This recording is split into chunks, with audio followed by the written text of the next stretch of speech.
Good morning, good evening, or good afternoon, depending on where and when you're watching this broadcast. I'm Thomas Fessler, my friends, and this is Disclosure Tonight. Happy Friday, February the 13th. One more day to Valentine's Day. Did you forget that you get everything ready for your spouses? If not, there's a local Costco. You can go pick up what you need at a hell of a price. It's true. If you can't get it online, go to brick and mortar, my friends. On that note, let's go ahead and take a look around and see who the heck we have out there in the audience. We got a cranking audience in the back today. Let's see who's out there. Well, we got Amiga Rules in the chat along with Andy W. April is out there along with Black Dog Racing. I see Bradley and Brendan England. We got Brains. Chris is out there along with Craig Smith, CW Beteb. We'll figure out eventually how to say your name, my friend. Dan Lorev's out there along with Delta Echo, our IC guy, potentially. Eliza Teal's out there along with Eric Roth and the Groozies. I see Firefly. We got Galactic Family Podcast. Oh, yeah, I know who that is. Who else we got out there? Let's take a look. We got Firefly, Geraldine DeRazio. Jericho's out there along with Kay Northrup, Kathy, Kelly Brote, those piercing blue eyes. Love you, Kelly. Who else is out there? We got Kat as well. Mia Laura, Metal Gaming 420. Pass it around, my friend. Don't be a Bogart. We got Mississippian, Ms. Cuss Out, Nathan Forrest. Good to see you. Niles Guy, our resident pitbull. Watch out, trolls. He'll stomp you right out of the show. Plywood Pigeons out there along with Randy, Robert, John, I see Sam, Scooby Dooby Gooby, our number one person who came in, first person who came into the chat today. Simon Says is out there along with Super Unknown. Two midgets on a horse from Idaho. Yeah, you better believe it, my friend. And we've got Wendy Joe. How about that? On that note, let me go ahead and jump into the studio. Hopefully it still works. Yeah. Sad word, my friends. You saw the title card, ufologist, Nick Pope. We all learned to love him, coming probably from Ancient Aliens. He was one of those people who were the, how would they say? Ancient astronaut, theorist, say yes. Nick Pope, yes. Unfortunately, Nick gave a very somber message we're going to get into shortly, talking about where he's at, how much time he's got left to live, and it's, not a good thing, folks. So on that note, let me go ahead and get into this for us all to go through, and I'm going to read through his long message, but you know what? It's worth paying him the respects and hearing what good old Nick has to say. So let me bring this up large enough so we can all see it. And let's get into this. Let me jump in over here. Here we go. All right, coming to us from Nick Pope, also known as Nick Pope Mod over on X. Came out a couple days ago, I believe. Let's jump into this. Why is this not? Oh, I'm in the wrong window. What the hell? Dang it. All right, this is where I need to be to make my head a little bit smaller so I can fit this in. We can see the text a little bit better. All right, let's get into it. A message from Nick Pope.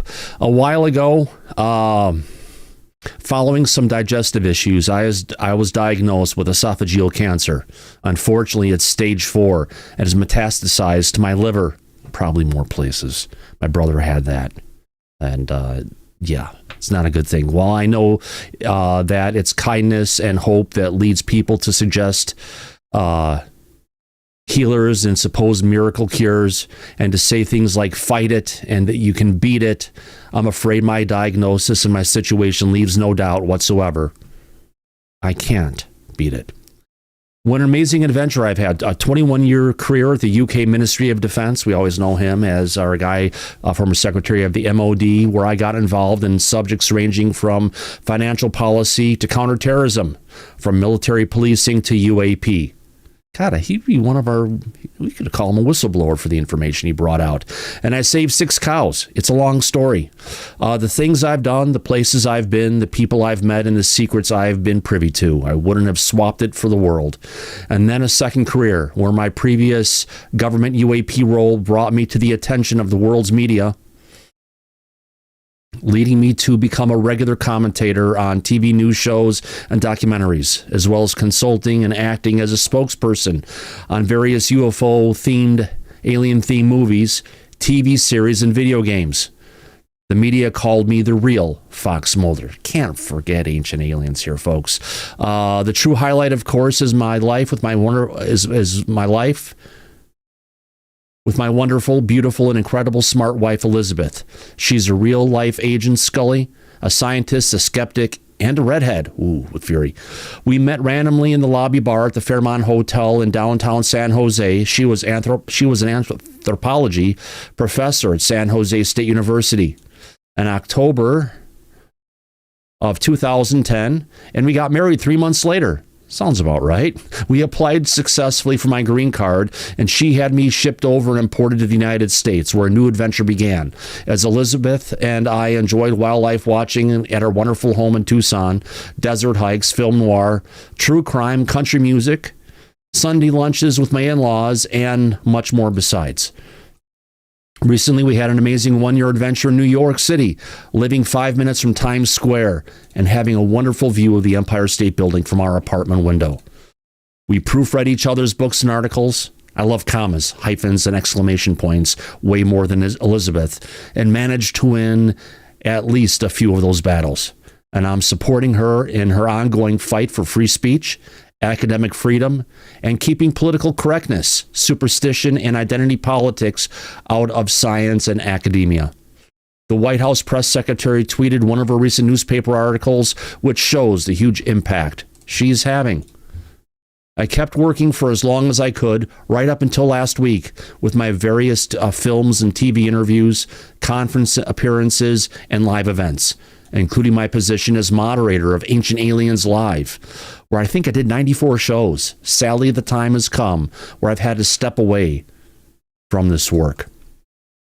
A lot of people have followed my work on UAP. I'm loath to use the word fans because I'm not a celebrity, but I'm a public figure.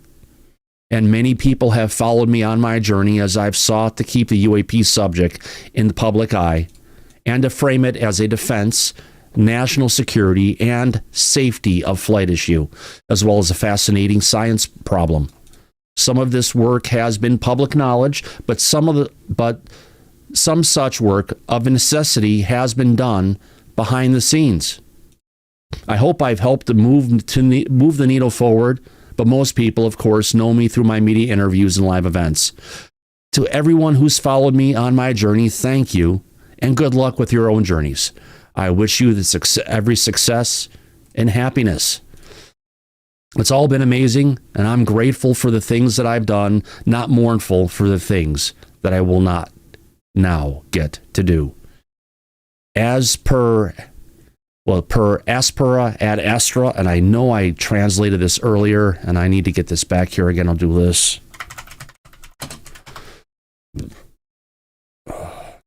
No, I can't do it there. Hold on.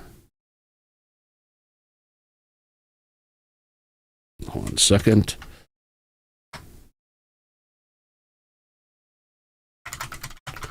Should have had this, sorry.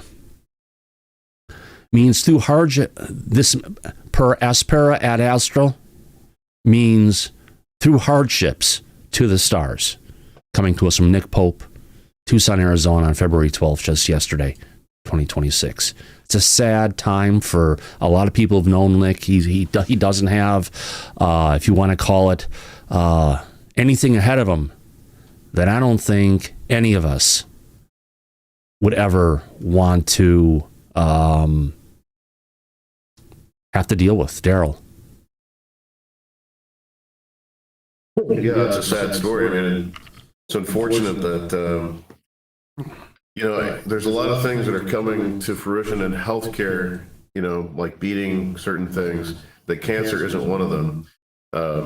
Seems odd, but yeah, very sad.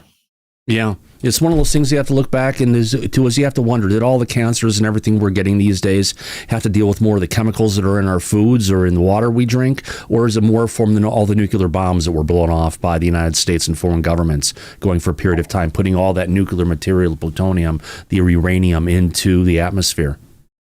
Yeah, no doubt all that has an effect, I would assume. I'm no Al Gore. I can't predict the future, and we'll all be underwater like he predicted in his Oscar-winning movie. But we're not underwater yet, are we? No, I just wonder if he has to give the Oscar back. But anyway, back to all the stuff. Yeah, obviously, bad. Yeah, it really is, my friend. If I can get to it, since I've got this up here, let me get this up. I do have one of this is probably the last interview that Nick is done. So let me go ahead and get this in my bookmarks here. Let me go ahead and bring it up. Test all those things. Where is that at?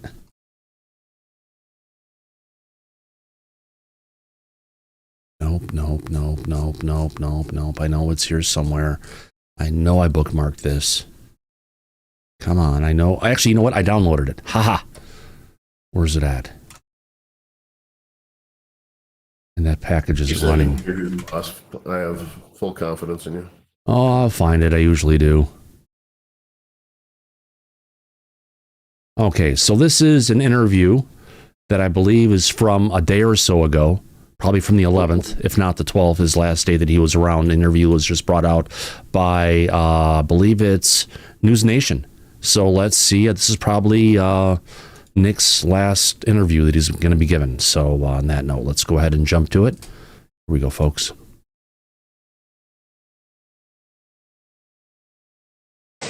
Tonight, two newly released pieces of alleged U.S. military footage are sparking a lot of fresh questions about unidentified objects in the sky.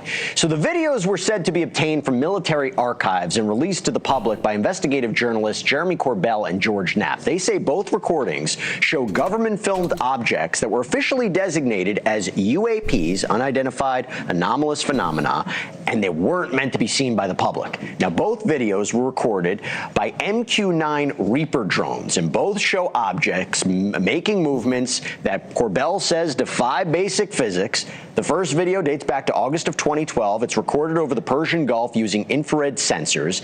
It shows three objects moving in what appears to be a triangular formation, and at one point, one of the objects falls back, and it suddenly accelerates forward again, kind of like in a slingshot motion to rejoin the other two. Weird.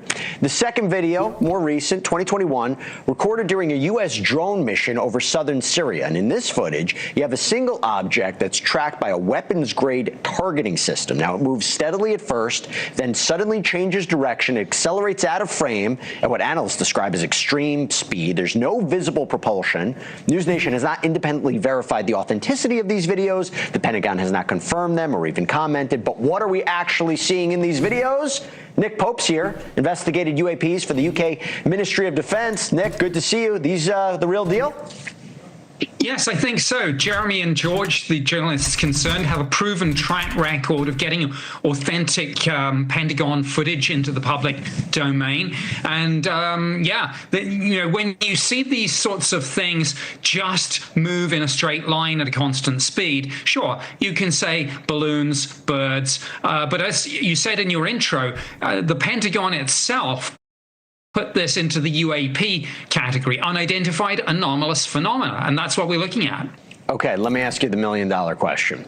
Is this a piece of technology, advanced technology? I mean, we're talking about 2012, we're talking about 2021, or is this something else? Is this from, extraterrestrial?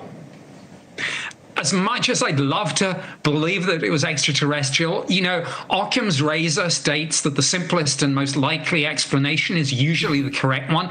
These were Middle East videos in one of the most crowded areas of sky when it comes to cutting-edge aerospace technology, aircraft, drones. The United States has a lot there because the US is there. China and Russia are probably there spying on them. Iran is there too. So my best estimate has got to be this is our own terrestrial tech.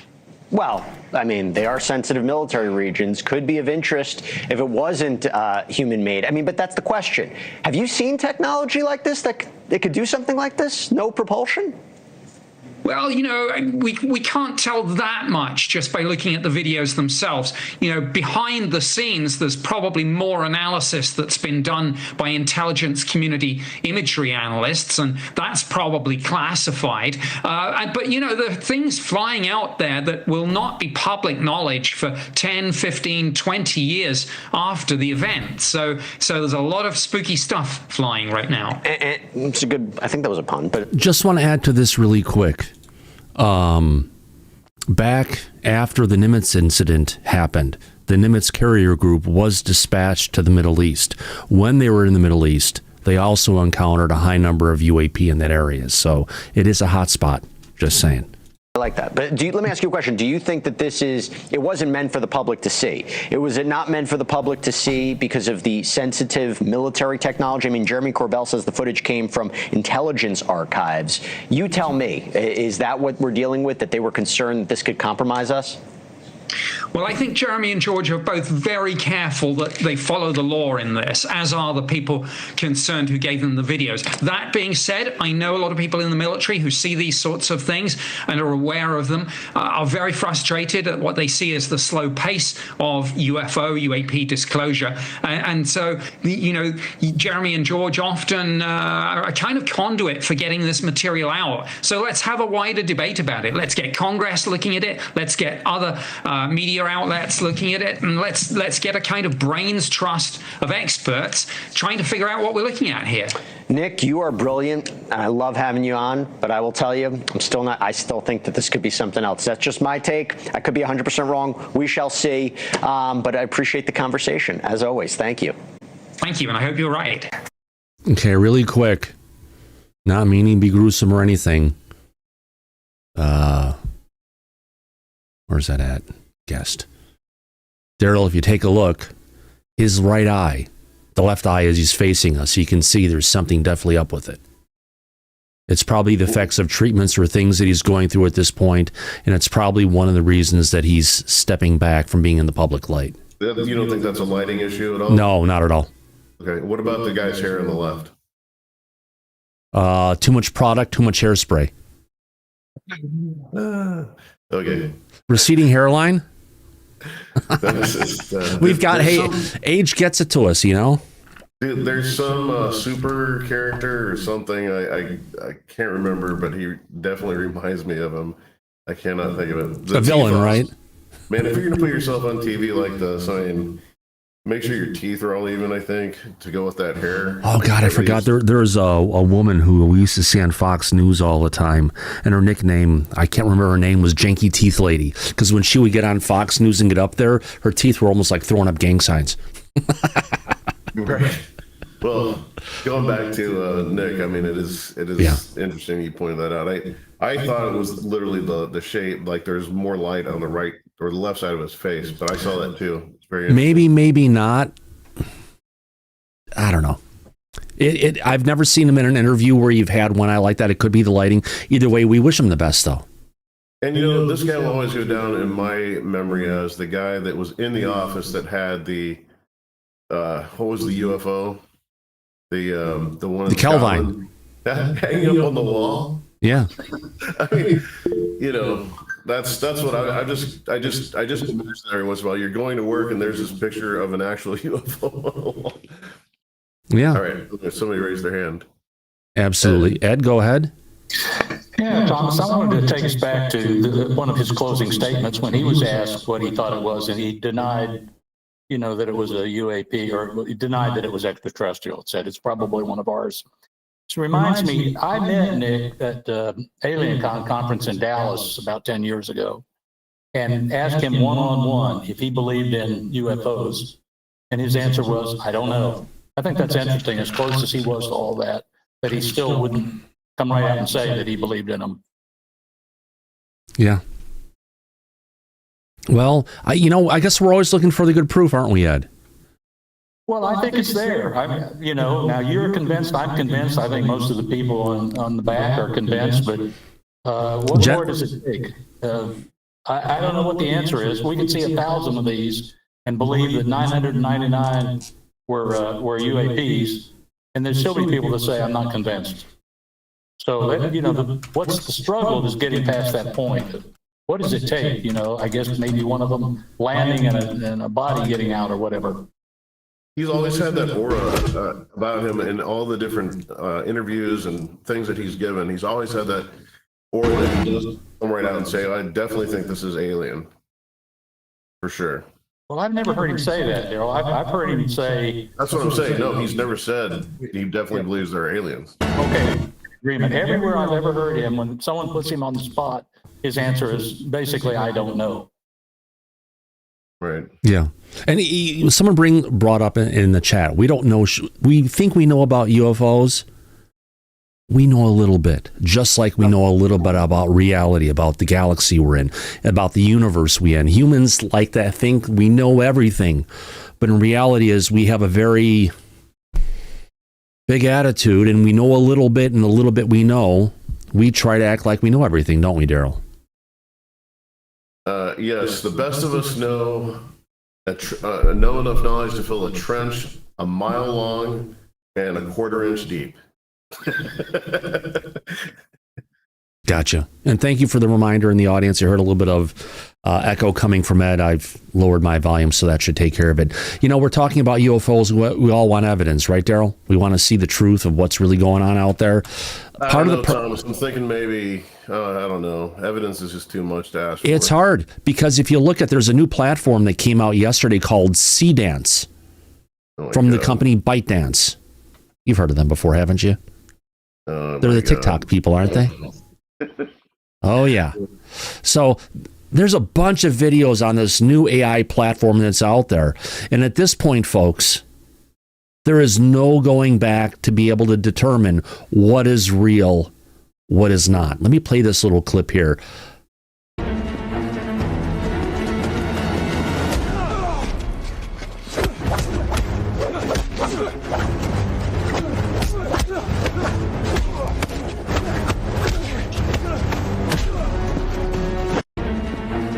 15 seconds is what it got, as that's what they're getting out in little clips. But oh my God, Daryl, it's totally realistic, and they're doing this in multimedia media styles.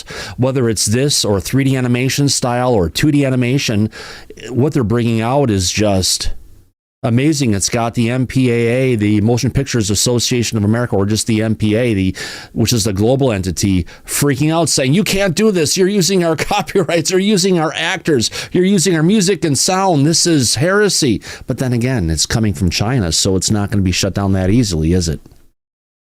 If it's coming from China, no, I guess not, unfortunately. Yeah, there's just a bunch of stuff out there. I've got a bunch of different videos. If you guys have seen this stuff out there, it's just, oh, is that really? Yeah, a bunch of stuff that's out there. We'll get to that as the show, as we get through it and everything. Just want to go ahead and show that, yes, it's the reality of what we're in. Everything is turning into AI. If you want a computer, Daryl, you want an NVIDIA video card? It's gone up from a price of like $750. Now you're paying at least a minimum of $1,000, if not $1,200, and that's like their mid-tier card. RAM has gone up crazy in price. SSD storage has quintupled, 5 times over what it used to be. We're looking at hard drives have even doubled. And I know it's AI slop, but all right. Let me get to my bookmarks. What do you think about the idea that you're going to essentially, instead of owning a massive computer like that, or that does all these great things, that you'll essentially have a dumb terminal that you can go plug into a computer just like that somewhere else? And the reason why I say it is because there's all these streaming platforms right now that give you the same experience on a high-end gaming PC rig that you can get while using your Google Chromecast or Roku. But the ping isn't there, the responsiveness isn't there, and it's good for casual gamers, but for people who are actually doing this stuff. I'm talking about for like the stuff. Well, I mean, unless that's what you were talking about, it was just gaming stuff. But I mean, for productivity stuff, productivity app software, I don't see any problem with it, because you're not playing a game. You can wait a millisecond for your formulas to calculate. Yeah. And it comes down to, we need a lot less. Here, I've got this one here. I worked at Disney in the past. We had phenomenal 2D animators when I was working at Disney Interactive doing something. I saw this one, and it just gave me the goosebumps, because it's captured. The audio is there. Everything is there. And how do they do this? With an initial frame, with an end frame, and a description like they would write it if you were doing a script, talking about the cuts, what's going on, what's being said, what's happening. Let's play this little one as Ferrari jumps up for attention. He's back here scratching. Here we go. I'll get you!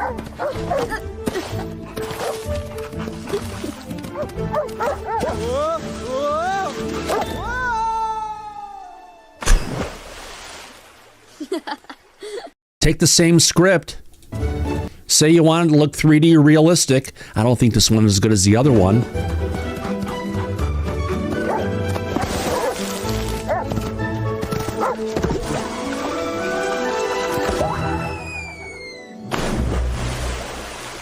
Same thing. Yeah, it'll eventually get way more realistic.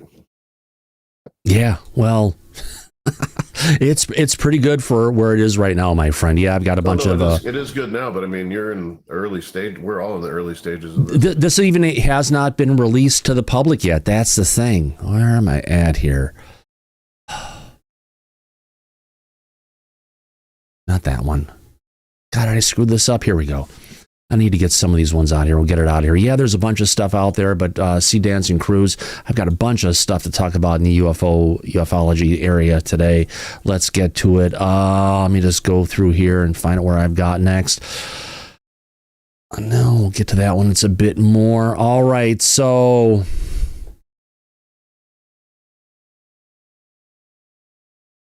I already know what this one is. I'm sure some people will know what it's from. This is coming from 7 News in Australia, so we're going to cover some UFO sightings and things that are out there. Let me go ahead and pause this one, and let me get it rewound up to where it needs to be, and we'll play it. Yeah, we're following through my bookmarks, which are all over the place, but then again, hate to say it, this is the driest spell of of what's going on with UFOs and disclosure that I can possibly remember. All right, let's get into this one here. This is a video coming to us from Strathblyn, Australia, to Large Bays, or Largs Bays.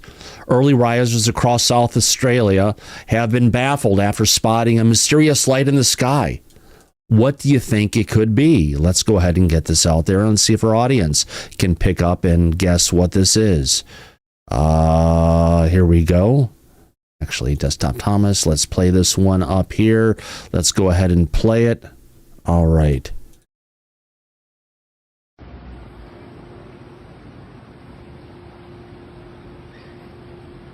Seeing something off in the distance from another person. There you go. There's that little S shape, a mysterious light spotted in the Adelaide skies. What could it be? Audience, anyone in the back? What do you think it could be? That's a rocket of some sort. Bingo. There was a launch from, I believe, SpaceX that happened yesterday, and there we go. Yeah, they were on the They were on the mission to resupply the space station with astronauts because the last crew got sick, or somebody got sick in the crew, right? And so they had to bring them down, exactly. So, they sent them right back up. Mm-hmm. Just want to go ahead and share that so people can see what's going on. There are things being seen in the skies, but sometimes there is a logical, well, more than not, there's a logical explanation for what we're potentially seeing on that note. Let's go ahead and see what else I've got in here. Jesus Christ, where do I go?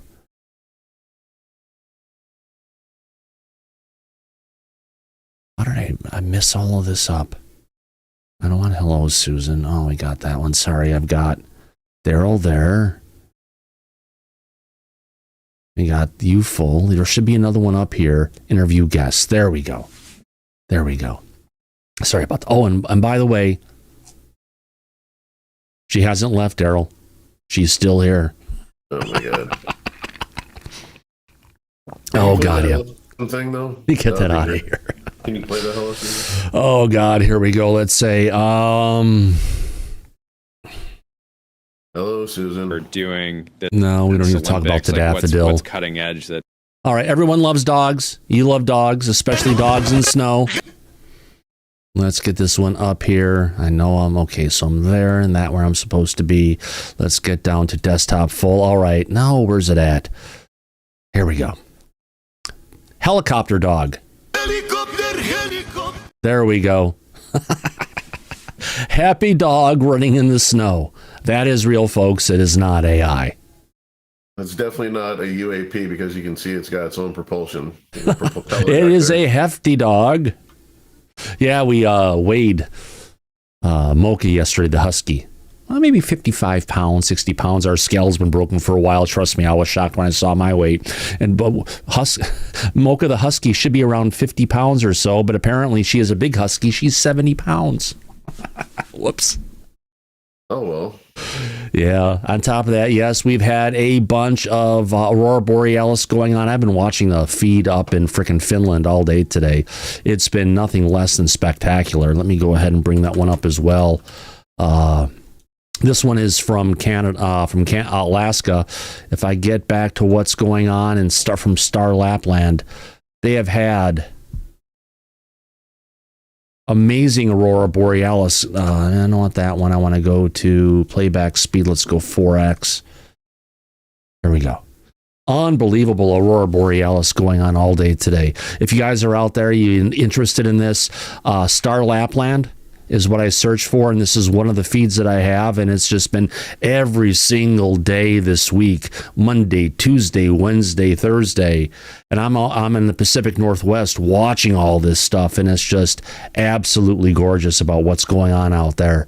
There's a bunch of different places. This is probably one of my favorites. The other one that I like a lot is going on over in Greenland. Let me shut that down and go away, get back to where we're at. And also talking about the sun the way we do on a regular basis, the sun has opened up. There is a giant coronal hole that is 400,000 miles across. And in 48 hours, this Earth-facing equatorial coronal hole expanded across both hemispheres of the sun, now spanning the size we talked about. This isn't a surface scar, but this is an opening that is going to take the aurora borealis on our planet and kick it into overdrive. Interesting things, to say the least, on what's going on out there. Let me find out where I need to go back to. Go back to here for a second. What else we've got going on? More about Nick Pope. We've got that one there. All right. All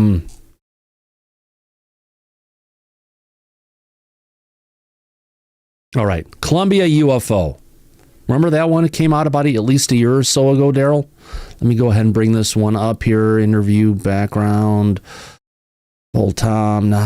Jesus. Here we go. I remember the Colombian one. This one here. They're flying in a plane, and they see a UFO that's off in the distance. Oh, yeah. Comes flying past their plane, and they think this is one of the best UFO footages we have. However, if we get down to the details coming out of it, apparently Frickin' McWest. There's a balloon that is a solar balloon that moves up in the atmosphere, it harnesses the energy of the sun and floats in the sky, which that looks eerily similar. Oh, Stephen Greenstreet, great. Well, it's beyond Greenstreet, but he's the one who posted that, right? Not this one. I just saw Greenstreet up there. Greenstreet's down there. He's actually bringing this one out, showing some of the balloons. Sometimes you do have to look for a prosaic explanation, but, this is what AI says it is, but we don't know because you can't trust AI to take anything, right? I don't know. It looks pretty. Those don't look shiny metal, Not like in that picture or from the plane.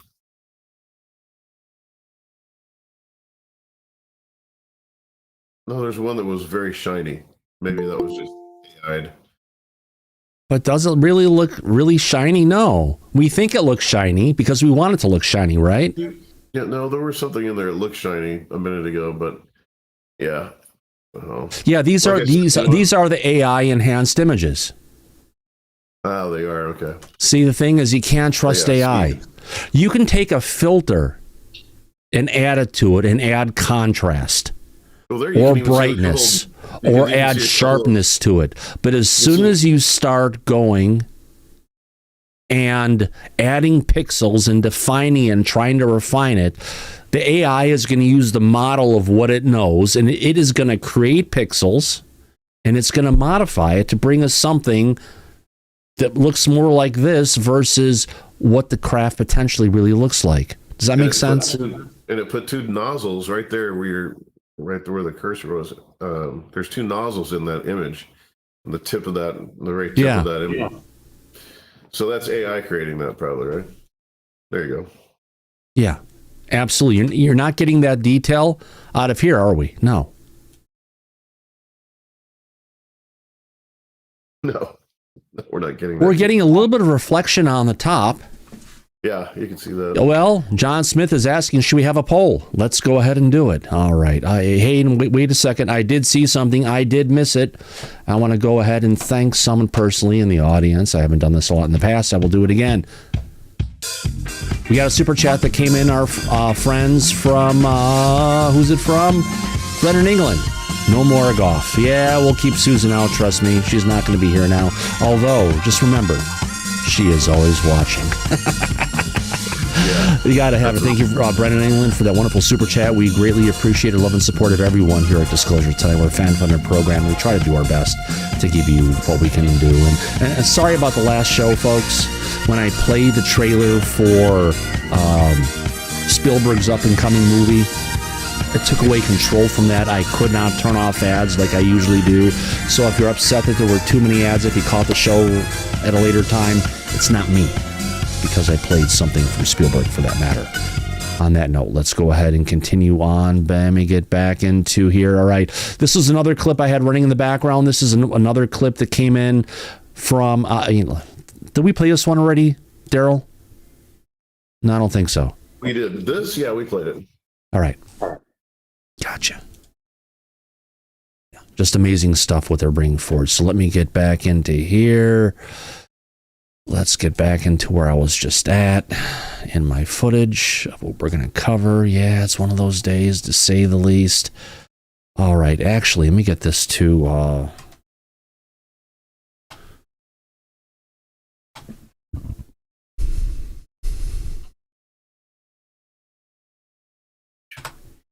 Let's get one of the latest videos up here from Space Weather News about what we have coming our way.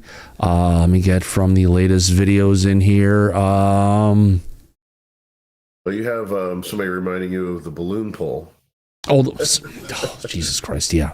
Let's do the balloon poll. Thank you, Daryl. Metal Gaming. Thank you, Metal Gaming. I appreciate it. Start a poll. We got to figure it out. Daryl, call me sometime. You've got my number. We'll figure it out. Yeah. We'll do it. You're busy, I'm busy, we know how that goes. So, all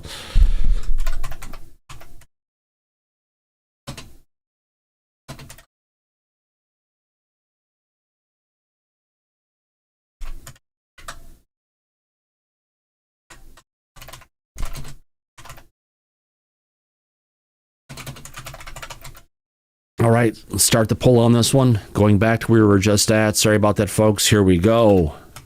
The Columbia, I spelled it wrong, UFO video.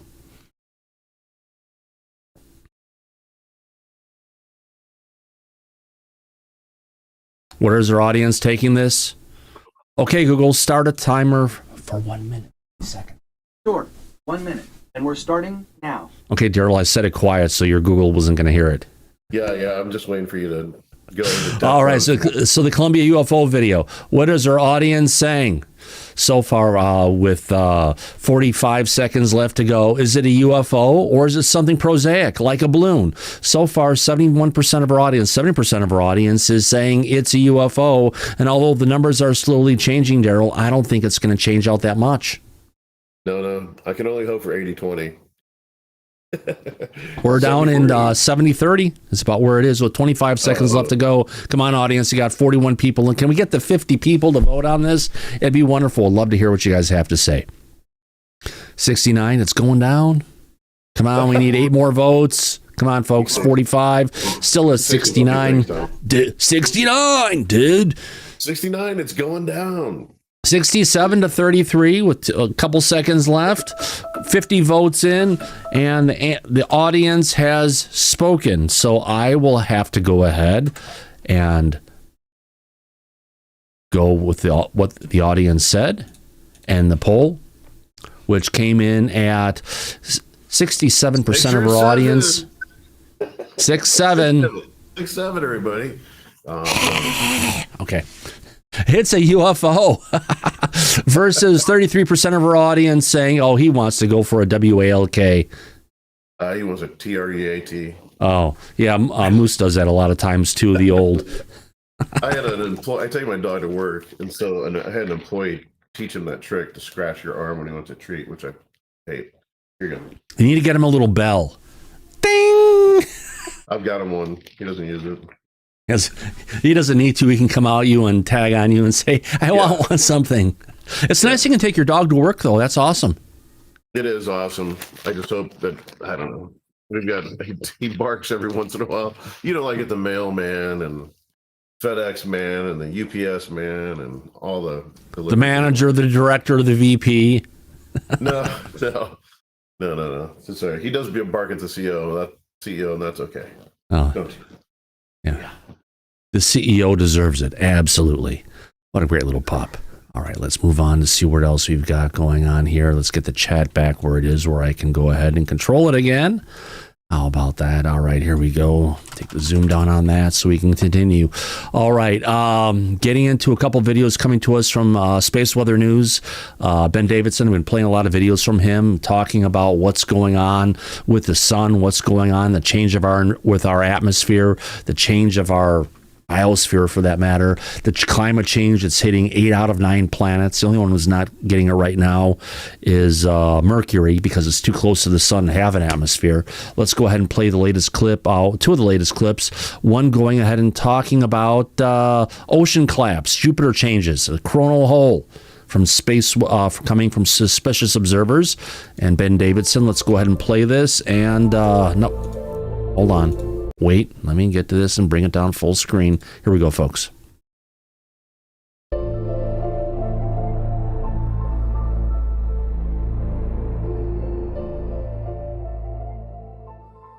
Good morning, folks. Welcome, observers. It is Wednesday, February 11th, 2026, and today we've got a video recommendation, some eye candy from Hubble, an extremely strange story about Jupiter, and an extremely well-disguised bit of bad news about the ocean collapse.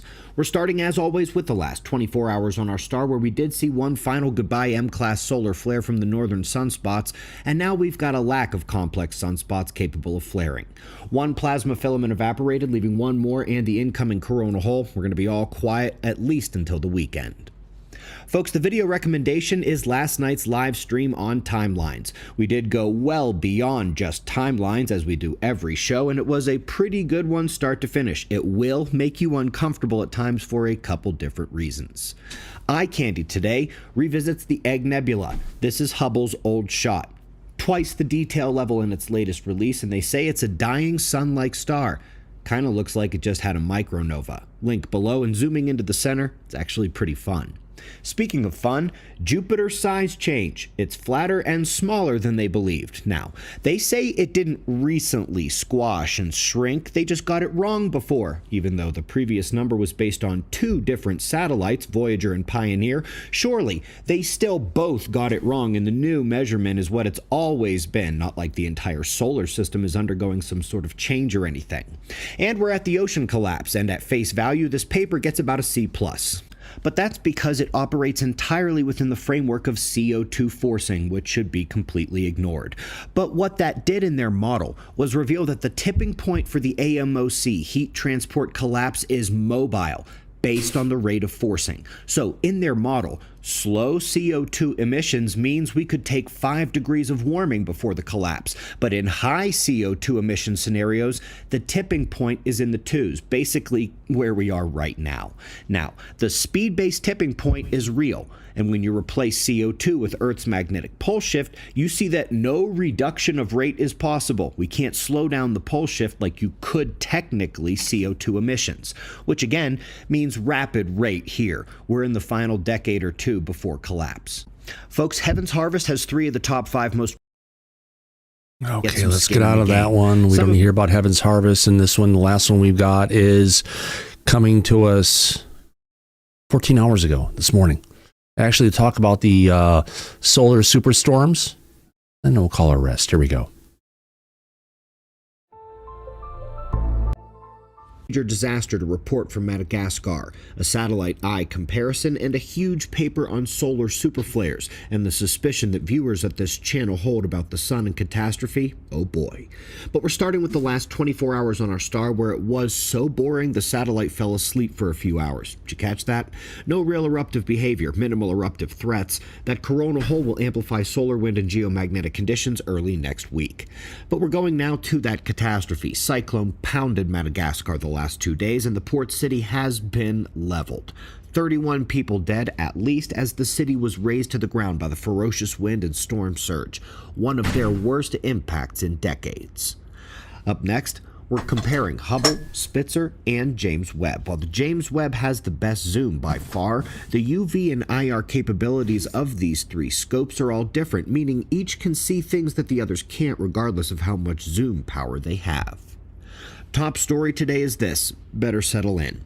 Major paper on solar superflares and extreme proton radiation storms. Veterans may recognize Usoskin on the author list, legend in the field.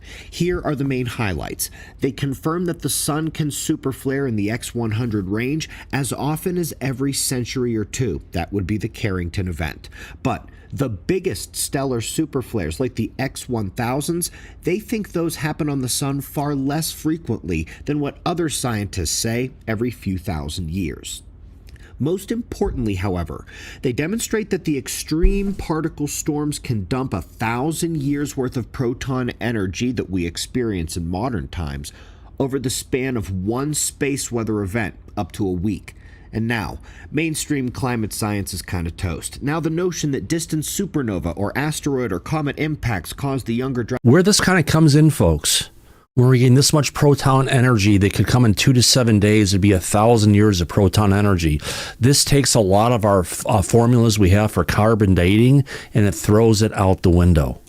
As catastrophe is toast. Robert Schoch was right in his interview with me back in 2014. The last ice age ended in a week and maybe as fast as a few hours during a major proton storm. Folks, your captain here on the Good Ship Observer is sitting looking at this data, suggesting that the sun is about 300 to 500% more impactful on Earth than I have been telling you it is the last 15 years. That's a weird, uneasy feeling. Folks, highly recommend you figure out your schedule here. Come out to Observer Ranch this year. All right. Yeah, no. Around other observers, the sun will not make a hole in the ozone layer. Yeah, so on that note, let's go ahead and get back to this. It's always interesting to see what's going on in space weather news and see what's going on from Ben Davidson. Great stuff. Absolutely. Let's go ahead and get back to my bookmarks here and see what we've got to go ahead and go through for the day. A bunch of things out there. Okay, we've covered that. We've covered that one. We've got that one. We don't want to cover that. All right. He's staring. This is one I want to bring up. We talked about this on the last show, talking about the some of the archaeology that was found down in Mexico, buried deep in the soil. We're talking about the Olmec heads, how it looks like we had a different civilization going in Central America that doesn't align to any of what we understand in the current context of humanity. This is a little 51-second clip talking about this. Let's play this, and then we'll talk about it. So let me get to... Oh, here we go. Let's get to this one. Let's play this clip, everybody. Here we go. As they dug down to reveal the colossal face staring eternally emerging from the ground, he knew that he had once again struck gold, or in this case, basalt. The next 8 weeks would be one of, or perhaps the most prolific run of archaeological discovery in all of history. By the end of the fourth expedition in April 1946, Matthew Stirling had uncovered over 200 more basalt monuments. And now, basalt, remember basalt, staring where's that just at? Of, or perhaps the most prolific run of archaeological discovery in all of history. By the end of the fourth... Now remember, basalt, that's from volcanic rock, and that's some of the hardest rock on the planet, right, Daryl? I believe so. I think that's correct. Yeah, all right. Not easy to carve. The expedition in April 1946, Matthew Stirling had uncovered over 200 more basalt monuments and statues from San Lorenzo, including San Lorenzo Colossal Head 1, Colossal Head 2, Colossal Head 3, Colossal Head 4, Colossal Head 5, Colossal Head 6, Colossal Head 7, Colossal Head 8, Colossal Head 9, and Colossal Head 10. And most interesting thing about this, Daryl, as he goes through it, most of all of these colossal heads that they found are all buried underground, buried under sediment, which means they've been there for a long time, and there's been a lot of stuff that's fallen on top of them to put them deep underground. Yeah, we talked about this last time, how they all have these helmets on. Yeah. And looking back at this, they do say that there is an ancient game. What do they call it? Not prehistoric, but megalo whatever. There was an ancient gameplay that they wear helmets. I think there was a ball involved. I don't know, but yeah. It's one of those things you look at, Daryl. There are a lot of things that have put out there by archaeologists on this is what they know and what they believe, and that becomes the accepted knowledge base. Now, do the archaeologists know exactly what was going on or how old these things really are? No fucking clue. But they're guessing, right? And they're putting it out there in the script. And if some other archaeologist comes out and says, no, your timeline is completely wrong. These things are 10, 20,000 years older than we thought it was, right? They were covered under sediment because a comet hit our planet. And we had this big inundation of all this water coming down across the continent that basically was a mud flood, which has been talked about a lot. The problem is that once you get those old established stories from the 20s and 30s or 40s, when they put that in play, even today when we get information that's more up to date, that information is disregarded because of something some schmuck came up with 50, 70, 80 years ago, if not longer. Yeah, I mean, it's amazing how much credibility we give to some science, but when it comes to UFOs, and a lot of video evidence and eyewitness testimony that we, for some reason, don't exactly believe it. Or that not as a whole human race for sure. Anyway, just an aside. Yeah, it's a problem, isn't it? Yeah. It's what we deal with on a regular basis, fortunately or unfortunately, for that matter. All right. We've talked about UFOs on the last show. We're talking about the problem is we're having something potentially coming in from another dimension that's moving in a different time-space dimension than we are, meaning they're moving in a bubble and they're moving faster than humanity runs at from our clock, right? When they're done, they pop back out of reality, they're gone, and they'll come back and keep on making these loops again and again. And people say, well, why is it that they have the ability to go ahead? Why can't our government stop it? Why is it that they have domain over our skies, our seas, and our water? Everything, for that matter. This is... Go ahead. I agree. And Enoch had a very good point. Olmecs were ahead of their time. Dun, dun, dun, oh! Oh my God. Damn flies, they come around whenever we joke on that kind of stuff. Yeah, absolutely. Not that one. I should have done that on somewhere around here. I'll deal with it later. All right, next one. This is another video coming from Sea Dance, but it shows you how difficult it is, even if you have a superhero, when you're battling with someone who can control time, because that's potentially what happens. We talk about people who get abducted. All of a sudden, they have missing time, and time goes on. We have heard about people coming, I believe it was from Grush, talking about a craft that was like 30 yards in size, and they went inside, or 30 feet across, or 80 feet across, something like that. They went inside. It was the size of a football stadium, which gives you a different dimension of space. Then also when they were in it, it seemed like they were only in there 15, 20 minutes. When they came out, 4 hours had passed, which is a different dimension of time. And when you try to go ahead and go up against something like that, there's no way to win. Let's play this. This is a video from Sea Dance, but it's a superhero battle, but it should give you an idea of what I'm talking about. It's impossible to battle something that can control time, pause time, go faster than time, slower than time, because we are stuck in a constant that we have no control over. On that note, let's go ahead and get to this one. Let me play this little clip here from Sea Dance that was generated. All right. 10 seconds long, but it should give you an idea. We'll play it twice.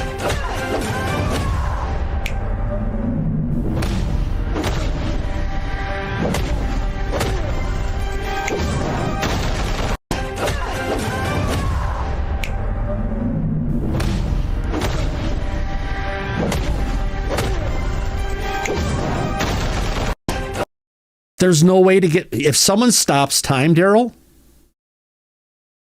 we're screwed. Yeah, like I always said, if I could save time in a bottle, I'd be a trillionaire. Yeah. Oh, God, yeah. All right. Oh, yeah, it's one of those crazy things. You had to be underneath a rock to understand what was going on earlier this week. Yes, we actually had some things going on down over ElPaso, Texas, to where I believe it was on Monday morning. Was it Monday or Tuesday? Tuesday, I think. I think you're right. Tuesday morning when I was driving to work at 5:15, I heard the breaking news talking about how they had shut down. Actually, you know what? I've got a video about that in here somewhere. No. I'm really looking forward to the real story on this thing. We got that one there. It should be, no, we want to see that one. Don't want to see that one. It should be down here, a little bit further down. Yeah, there's some news that happened earlier this week. Let's get to it. It should be a video. Don't need to talk about that. ElPaso Texas. That's them shutting it down. Here we go. So, February 11th, Tuesday, I believe. Let's play the first air clip of what happened. Unexpectedly, this took place. Breaking out of El Paso, Texas, where in a rare move, the airspace is now closed for 10 days. The FAA is halting all flights to and from El Paso International, citing, quote, special security reasons. It's a move that even shocked flight crews when they heard. So El Paso is going to be shut down to air traffic for security reasons. Do you know if there's any exceptions for medevac status? That's a great question. There are no exceptions. It's a complete ground stop. And it's a complete ground stop. Not even medevacs are allowed to fly. Wow. Not even medevac. They completely shut it down, Daryl. Now, it wasn't but a couple hours later that the FAA reopened their airspace. The FAA has reopened the airspace around the airport, El Paso, Texas, only moments ago. Flights were announced to be grounded last night for, quote, special security reasons. That closure was supposed to last 10 days. Never heard of that before. It's done. We even had Christopher Sharp from the Liberation Times reaching out to the Department of War, where he said, I asked the Department of War to confirm News Nation's reporting from White House source stating Mexican cartel drones breached U.S. airspace. The Department of War took action to disable the drones. He also asked, if confirmed, whether the drones were successfully taken down or recovered. Of course, they recanted everything that they had to go ahead and say. Let's see if I can get past this one. No. Coming later from Christopher Sharp, he said, a source familiar with El Paso, Texas flight restrictions, who was briefed by the FAA, tells CNN the sweeping flight ban was driven by military operations from nearby Briggs Army Airfield located on Fort Bliss. Drones as well as helicopters and other draft operate from the facility. The source said the FAA acted after the DOW could not assure the safety of civilian aircraft in the area. Going back from that one, if I go a little bit further on, coming from someone else on X talking about the Pentagon plan to use a high-energy counter-drone laser without having properly coordinated about potential risks to civilian flights. The Pentagon has been testing this tech for a while. Now in more remote areas, and FAA and Pentagon officials have been scheduled to meet on February 20th. This is when the ban would end, to review potential impacts and mitigation measures for a test of their laser system. But for unclear reasons, perhaps there was a drone incursion, which happened multiple X per day. The Pentagon sought to deploy the system sooner around El Paso, prompting the FAA to impose a temporary flight restriction until proper coordination could occur. The 10-day restriction would have expired on February 21st, one day after the DOD and the FAA were set to meet. The FAA did not tell the White House it was closing the airspace. It just responded to the DOD. This just sounds like a massive misstep and coordination issue coming from the DOD between the FAA. What do you think, Daryl? I think John Greenwald's going to be busy a little bit on this one, because I'd really like to find out what the real answer is, because I asked my FAA buddy, now don't anybody tell anybody this, but he said it was Mexican cartel drones, and they've somehow, so this is why I'm curious about what the real solution was. They're suggesting 10 days. One part of the government is suggesting 10 days, and another one fixes it in 3 hours. And if they're Mexican cartel drones, I can only imagine there must have been some firepower dropped somewhere to make sure that there was no more interference on the airport around El Paso. That's just my guess. That's my guess. That's my gut feeling. I could be completely wrong. Yeah, but the audience has asked for a poll, Daryl. They want to know, was it a drone issue or was it a UFO issue? Let me go ahead and get the sound effects up and going again. All right, here we go. Audience, okay, Google. Set a timer for 1 minute and 30 seconds. All right, 1 minute and 30 seconds. Starting now. Yeah, all right, there we go. 1 minute, 30 seconds. So far, Daryl, look at this. We've got nearly a 50-50. 60% of our audience right now is saying it's a drone issue. 41% or 40% of our audience is saying it's a drone issue. So we've got a 60-40 split. Usually when we jump into this, we're not going to move it too much so far. And it sounds like it's definitely a drone issue, which kind of aligns with, we have a lot of drug cartels who are furious that they can no longer get their drugs and their mules to cross the border, and now they're looking for more ways to get it across with drones. This could be the answer. Yeah, I'm gonna just bet that my friend is in the FAA is getting the right information. I will say that if you remember when the New Jersey drone thing was going on, that all the people that he was talking to, some higher up folks, were saying immediately that it was the Iranian, that was an Iranian drone ship, a ship popping off, drones from like a, what do you call it, a container ship. Yeah, could have been them, or it could have been more likely China than Iran. So I think you can look at that two ways. I mean, they really don't know what the hell it is, and just rumors are getting spread around. But he found out pretty quickly that the official line was Mexican cartel drones. So. Yeah, well, that's the official line you're hearing. We're going to go with it because look at that. Our timer is up and our audience has spoken. Down in El Paso, Texas, is it a drone issue? Or is it a UFO issue? Our audience came in at 59% saying it's a drone issue, 41% saying it's a UFO issue, and it probably makes sense, Daryl, then it was a drone issue that we're dealing with. Well, there definitely are drone issues because they can't, I don't know if you said it in here or something. I'm sorry, I'm talking a little nasally because I have a cold going on here. But what was my point? My point was never mind. Oh, that's okay. Let's get someone else up here. Ed, our recliner in chief, you're down in Texas. What do you think we're dealt with? Did you think it was a drone issue or a UFO issue? I think it was a drone issue, and I think part of the problem was the FAA was not communicating with the DOW, and supposedly this magic weapon that's going to shoot down drones. The FAA was kind of ticked off that they weren't told in advance.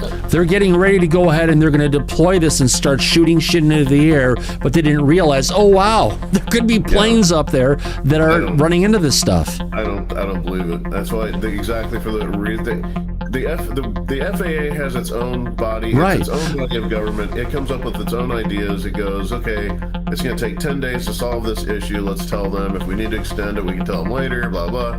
But what happened is somebody at the Department of War got involved. Let's go ahead and put this stuff out there now. Fuck the humans. Yeah, they wouldn't neutralize a bunch of people. I mean, you saw their announcement we heard from Pete Hegseth when he was in front of the frickin' Pentagon with his little drone show and stuff, and it just shows that, yeah, the military doesn't know as much as they really should. And it shows you that he doesn't know much about it. I mean, to think that little drone was going to be impressive to people, I mean, come on. Yeah. Well, here's one of the technologies. There we go, Daryl. Wednesday morning's brief aerospace closure over the western Texas border of El Paso stemmed from disagreements between the FAA and the Pentagon officials over drone-related tests. Multiple sources close to the matter told CBS News. The Pentagon had undertaken extensive planning for the use of military technology near Fort Bliss to practice taking down drones, with two sources identifying the particular technology used Wednesday as a high-energy laser. Remember, that wasn't that long ago, about a week or two ago, there was a lot of press coming out from the Department of War talking about their new direct energy weapons, which would be something with a laser.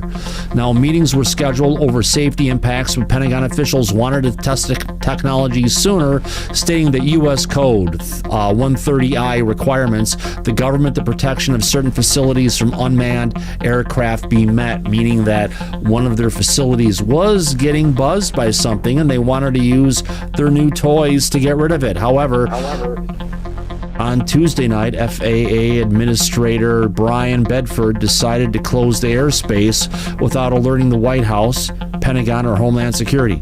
Bedford told officials the airspace restrictions would be in place to ensure safety until issues had been resolved with the War Department. So my guess is that Trump gets woken out of bed.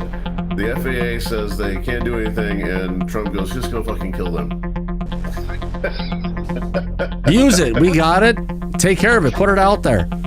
Yeah. Oh, boy. Andy, go ahead. Yeah, I was just commenting.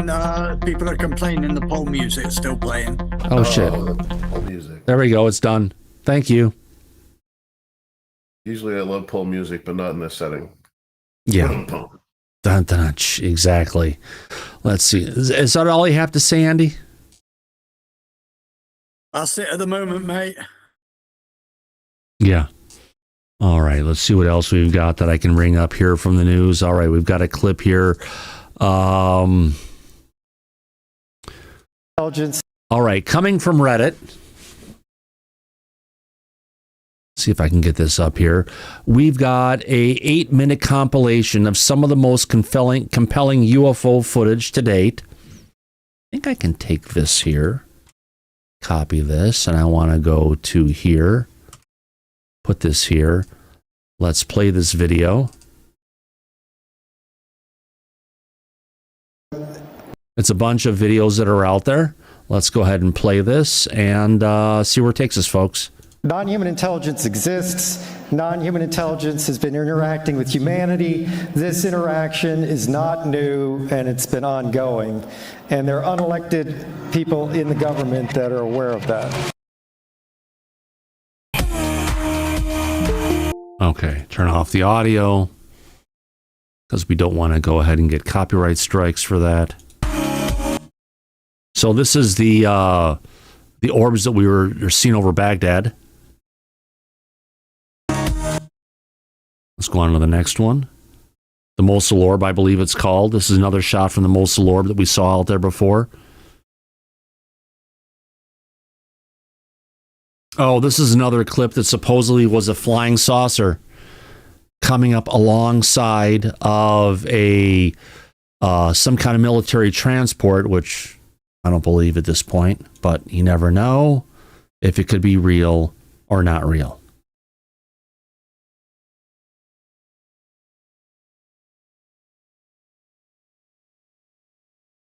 It looks like a submarine in the water. This one here looks like more of a traditional cigar-shaped UFO flying at high speeds through the air, which this one I'll have to agree with. This one looks pretty decent. Another one going on near a volcano. Let's get past this here. What else do we have going on? No, God, no. Well, I've seen this one. We know this one's fake. Now, this one's interesting. This is a chevron shape. And I've seen videos of the chevron shape in the past. But it's not just a chevron shape. It's either this, and I haven't seen it with a light, moving by itself, and they're following close to a 737. And we'll also see them when they're moving with themselves. I mean, by moving along with an orb that would be in tandem, moving along with it. These craft are invisible to the eye. The only way you can see it is with a camera that can, if you want to call it, deliver to see long wave infrared down to a frequency of equivalent to negative 60 degrees Fahrenheit, which this is not doing it. But however, I like the shape. Here we've got potentially some orbs moving in the sky. Yeah, a lot of old UFO videos out there. Oh, this is the one we just saw. But our audience did say it's not a balloon. It's a UFO. Let's jump out of this one and move on to what else we have going on in here. All right. So this is very interesting. We've seen China trying to go ahead and copy what Elon Musk has going on. However, China successfully tests its takeoff and vertical splashdown of their Long March 10 carrier rocket designed to carry Chinese astronauts to the moon. After this video came out, there were tons of politicians in Washington, D.C. going and complaining about this, saying, oh my God, they're stealing our technology. They're taking this away from us. But the truth of the matter is, Daryl, that Elon Musk he's open source with all of his technology. He doesn't even patent this stuff. He wants people to go ahead and copy it. So are you surprised to see tech coming from China that mimics what we're doing from SpaceX these days? No, but the engines themselves, the Dragon engines, are not patented. No, none of his stuff is. Even all the different innovations he's had with the Model 3s, with all of his cars at Tesla, with his charging network and everything. He open sources everything. He wants to take humanity and move humanity forward. Yeah, and it's not, the government saying our technology. It's not their technology. It's Elon's technology. It's Elon's technology.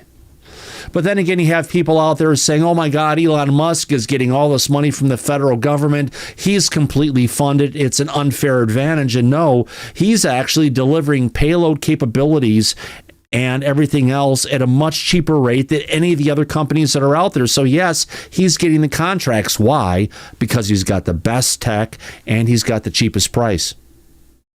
Yes, he's also the biggest taxpayer in America. Yeah. $40 billion in taxes last year. Wow. Literally. Good for that. You earn money, you pay the price. Right.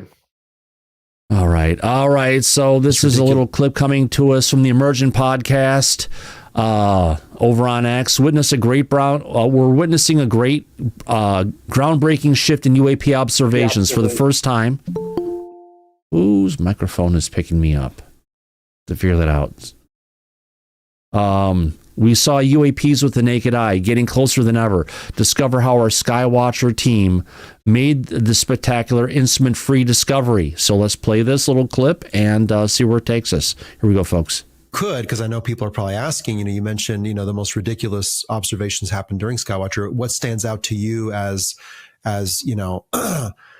very, very interesting or enigmatic or interactive regarding what was observed?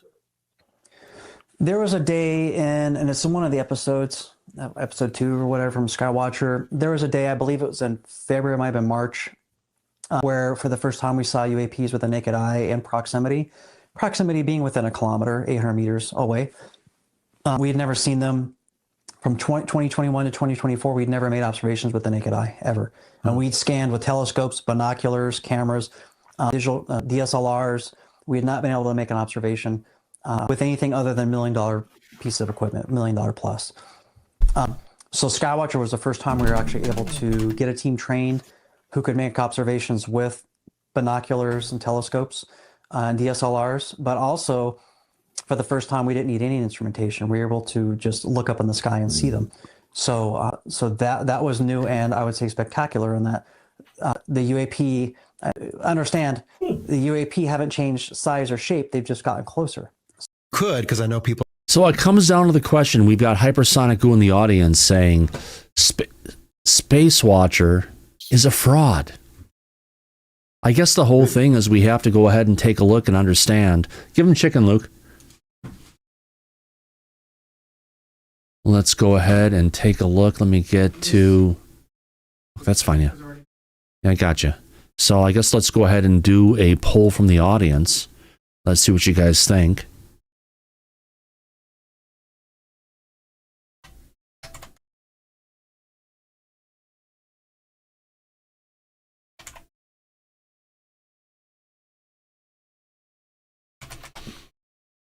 All right, let's do it, folks. Skywatcher, there's a lot of controversy there.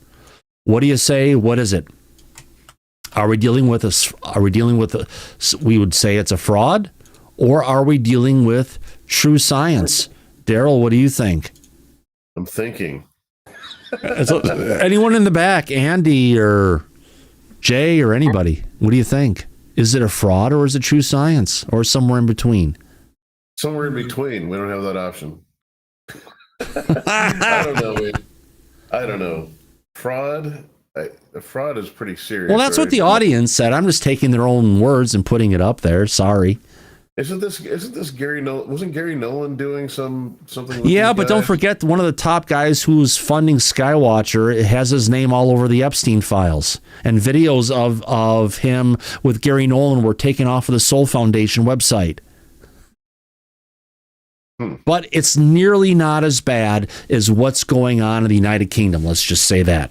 This is stuff that happened years ago. But we've got these grooming gangs and these girls who are being gang raped like by hundreds of people, all because they're little white girls and they're not Muslim girls and stuff. What's going on over there? It's a complete disaster. So Epstein is bad, but that's in the past. What we have going on worse is UK's Epstein Island v2.0. Ed, you have your hand up, my friend. I'm going with fraud, by the way. Yes. Just for the vibes. I feel the vibes. That's a fraud. Well, we got 67% to 33%. Ed, what do you have to say? Yeah, I think we were all believing Skywatcher when it first came out, and some of the things that they were able to do, finding those computer components. What was it? A hard drive underwater? Whatever, all those things that they came Oh my up God, that was so bullshit, Ed. Well, we were still buying into the fact that they were capable of downing these craft. Well, and then when we finally put them to the test, it will show us they weren't able to deliver. So that kind of supports the argument it was a fraud. Yeah. I'd have to agree because they did give us a lot of answers and they did give us a lot of things and they promised. Remember, they said in the next year, we're going to bring out evidence, right? Well, they did, but they didn't deliver the evidence. That was the problem. Yeah, there's another theory that, maybe, and you've heard me say this before, the NHI will only let us see what they want us to see, what they want us to see. Maybe they backed off and stopped letting me connect with them. In other words, humans aren't in control. What'd you say, Daryl? I missed what you said. I said, as usual, humans aren't in control, but we think we are. Yeah, I mean, that's a possibility that they just didn't want to let us see anymore at that point. Yeah. Great points, my friend. Appreciate the feedback on that. So, our audience has spoken. I've entered the poll. That's where we're at. 69% of our audience said it's a fraud. 31% is saying it's true science, but I think we have something coming from Laura Campbell. Laura, your thoughts? Yeah, been looking into this a lot, very deeply. And I'm not going to agree with the majority on this one. There's a lot. I would say a lot of people like to say, throw that whole thing out. Don't look at it. It's all junk. No. There is a new device, and I don't know who's doing it. I'd need to research it more. But they hired somebody who is using ultrasound, affecting brainwave activity. They're having a lot of luck with it. In terms of, I know people like, oh, you can't possibly, use telepathy and communicate and bring them down. Is that so? You 100% willing to bet your life on it? Because I know it's true. And that's all I have to say about it. There's been another confirmation I just got recently, too, with Jake Barber, something that we remote viewed a long time ago. More than one thing, actually. And he confirmed one of the things with Michael Herrera that we could not have known about. So the dots are connecting. They did go silent. Well, they're working for the government. They want to reform it. And it even relates to the telepathy tapes, believe it or not, and the research that one of the doctors was doing. And she was one of the special kids that they use for telepathy. And she's now an adult doctor. Can't think of her name. But yeah, it's all interrelated with these groups. Let me tell you, it's like one of those stories that once you know the whole story, it'll be pretty mind blowing. Who's at the center of the story, though? That's what I want to know. What agency is paying for all this? Who's the funder? Well, I mean, they all link together. You'd think there'd be something like a hub, something Right. in the center of it, but maybe it's not. Maybe it's just like a neural network. More like tentacles of organizations that are doing different things. Tentacles lead back to a core. main body, Yeah. Department of Defense would be my guess, but I'd have to get back to you on it. Didn't look at it so far. Old Susan Go. Okay, said enough. I won't bring her out. Oh, Greg is here. Greg, how you doing, my friend? You know, I have to say, it was your interview that you put out there with Nick Pope that I initially reached out to you to be a part of the channel back in the day. Yeah, of course. No, actually, I think I jotted him an email real quick, and he was quick to get back to me. So I was grateful for his time, and it's sad to hear what he's going through. I mean, could you imagine a world that's going to end? Like, what would you do with that time? It's heartbreaking. I mean, no matter who you are. Make it as comfortable as possible and enjoy it to the max. And if there's things that you wanted to do that you haven't been able to get done, do it. But it sounds like he's done a lot of those things potentially. Maybe he's known about this for a period of time. Who knows? Rejoice. Yeah, that's all you can do. I mean, the only people that really hurt when you're gone are the people that are still living, and that's selfish. So the people who have already passed, they're way better off than what we are. So yeah, rejoice. That's all I can say. Yeah, absolutely. I appreciate that, Greg. I appreciate your feedback on that. I'm just trying to look to see if we have anything else to go ahead and covering anything. I think we've about... Well, all right. I'll bring this up. One more thing. Our audience has voted on this time and time again, but this story refuses to go away.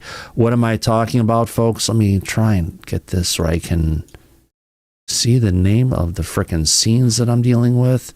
All right, let's get into this. Skywatch Signal. Actually, let me find his... I think he actually... Let me see if I've got this. All right. So, Skywatch Signal... bring it up down here, is talking about it, breaking Trump disclosure speech, May 1st date confirmed. Apparently back in May 1st is when we're supposed to hear about this statement that's going to be coming later in July, but a press conference confirming details of the disclosure speech will take place on May 1st. The source will present the details.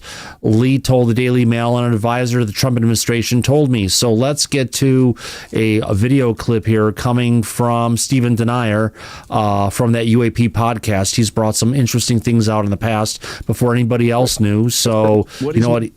Go ahead, Greg. Okay. That wasn't me, but I remember myself from any of these pedophiles, dude. I mean, no, this isn't Christ. A pedophile guy. This is pedophiles for peace, dude. That's all I gotta say. That's who you gotta vote for. The pedophile for peace. That's all that we have left, man. All right, Stephen Denier talking about where it's going to go. And Greg, do your research on the UK. It's really, really bad. No, I'm just talking in general. UK is really fucked right now, my friend. Where people who are speaking about young girls and boys being raped are being put into prison for longer times than the actual perpetrators because they're calling it Islamic phobia. It's crazy, but let's get back to UFOs, talking about this. Crazy is a distraction. Yeah, for the record, May 1st is the date. Mark Christopher Lee is the source on this story. Let's play this clip. Here we go. And keep it out of politics. What is May 1st compared to July 8th? Well, there's going to be a press conference where my source is going to go public with the aim of putting more pressure on the Trump administration to go public. So, that's a big deal, right? We haven't heard that before. No. I did tell Jeremy for Into the Paranormal, my good friend who I've been on his show many times. But it's no offense to Jeremy, but it's a small show. It's a great show, but not a massive impact. So May the 1st, there will be a press conference where my source will be hosting and attending, and telling you everything that he's got with the aim of putting more pressure on the Trump administration to go public. But I think, I mean, I'll be stepping back then anyway, it'd be nothing to do with me. But I think May the 1st, July the 8th, it's just the beginning, whatever Trump says. And I always qualify this with President Trump is his own person, as we all know.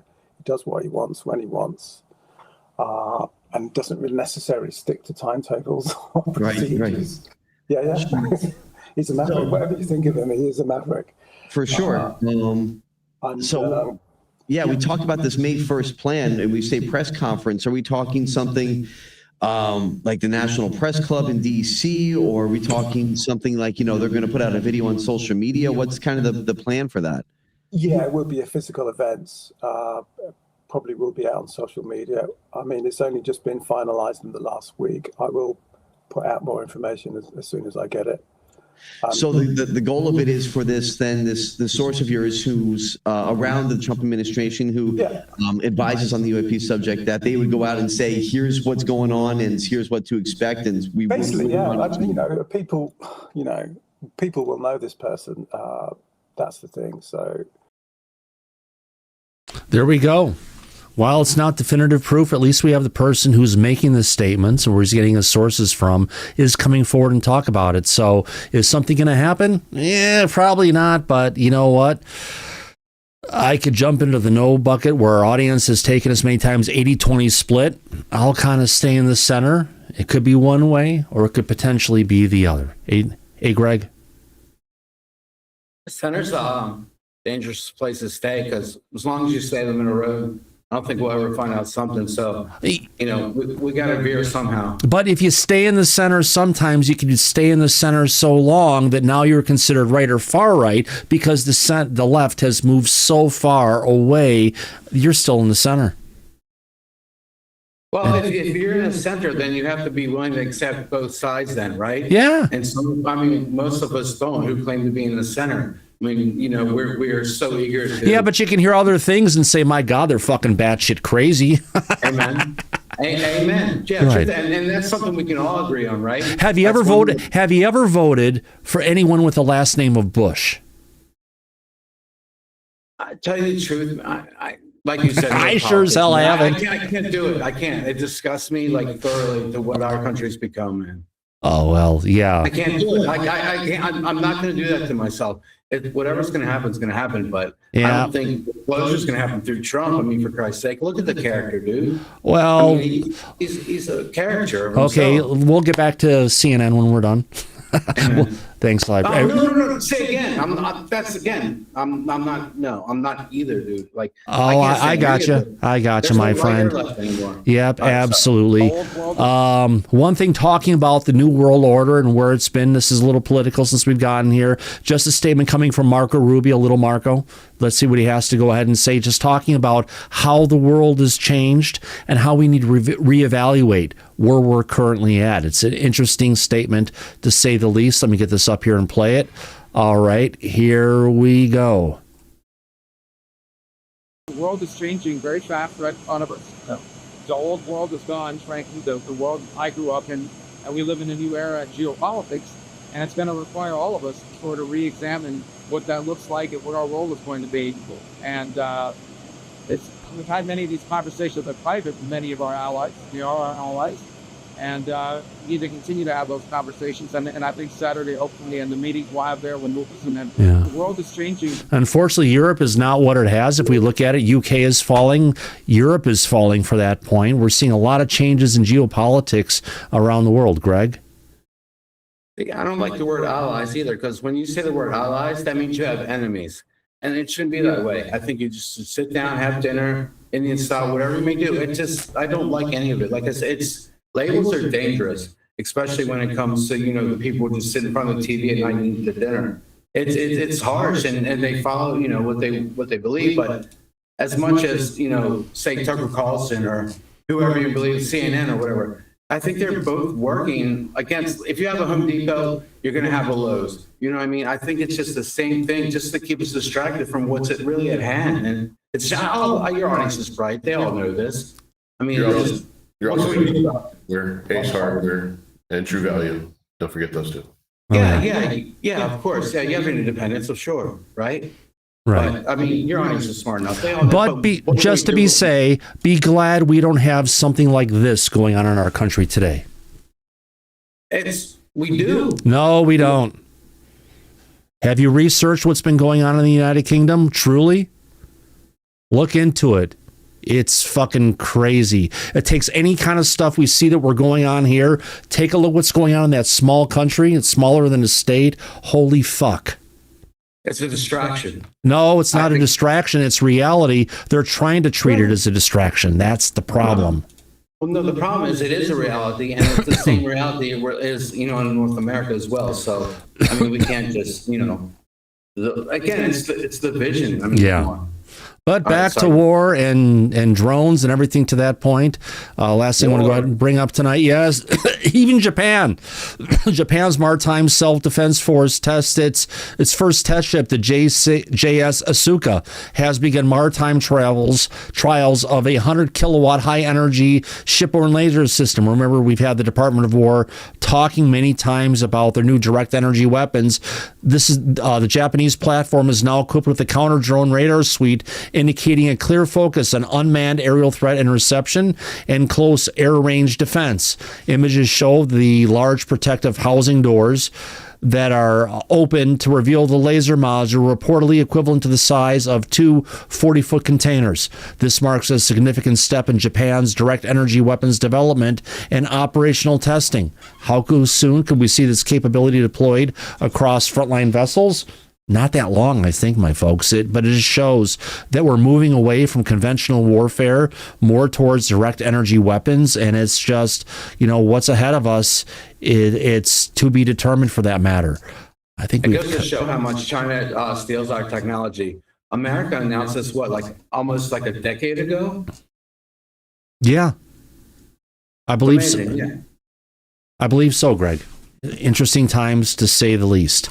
On that note, I want to thank you for coming out tonight, Greg. More importantly, I want to thank the people who gave us some super chats tonight. Let me get in the wrong window here. Where can I find it? Who gave us the super chats tonight? All right, we have Brendan England, two of them. Wow, for Susan Goff. No more Susan Goff. Thank you very much, Brendan England. We got that once, not once, but twice. We appreciate your love and support of everything we do here on Disclosure tonight. More importantly, we appreciate our friends in the back, Greg, Daryl, everybody, our recliner-in-chief, Ed. We thank you for coming out tonight to this episode of Disclosure Tonight. Thank you to our audience for having such a great time. And as we usually say at the end of every episode of Disclosure Tonight, eyes open, no fear, be safe, everybody, but go back to Party City where you belong. Absolutely. We'll catch you in the flip side. Good night, everybody. See you soon. Bye-bye.